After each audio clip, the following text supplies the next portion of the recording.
চ্যাম্পিয়নশিপে টানা ৩ ম্যাচ হেরে ইংলিশ প্রিমিয়ার লিগে সরাসরি ওঠার দৌড়ে বেশ পিছিয়ে পড়েছিল শেফিল্ড ইউনাইটেড। তবে সেই ধাক্কা সামলে শেষ পর্যন্ত ঘুরে দাঁড়ালো হামজা চৌধুরীর দল। শনিবার নিজেদের মাঠে কার্ডিফ সিটিকে ২-০ গোলে হারিয়ে প্রিমিয়ার লিগের স্বপ্ন আবারও জিয়ে রাখল শেফিল্ড ইউনাইটেড। ম্যাচের প্রথমার্ধের ৩৩তম মিনিটে শেফিল্ড ইউনাইটেডকে এগিয়ে দেন গুস্তাভো হ্যামার। ফাউল করে ৬৯তম মিনিটে হলুদ কার্ড দেখেন হামজা চৌধুরী। ম্যাচে ৪টি ক্লিয়ারেন্সের পাশাপাশি হামজা ট্যাকেল করেছেন ৪টি, ব্লক শট ছিল ১টি আর সঠিক পাস দিয়েছেন ৮২%।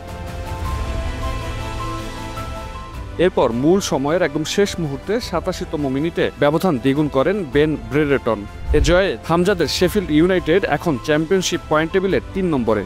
৪৩ ম্যাচ শেষে তাদের পয়েন্ট ৮৬, সমান ম্যাচে ৯১ পয়েন্ট লিডস ইউনাইটেড ও বার্নলির। তবে শীর্ষ থাকা লিডস এবং বার্নলির চেয়ে তারা ৫ পয়েন্ট পিছিয়ে আছে। নিয়ম অনুযায়ী চ্যাম্পিয়নশিপ টেবিলের শীর্ষে দুটি দল সরাসরি প্রিমিয়ার লিগে খেলার সুযোগ পাবে। প্লে অফে খেলবে ৩ থেকে ৬ নম্বরে থাকা ৪টি দল, আর ৩টি করে ম্যাচ বাকি আছে।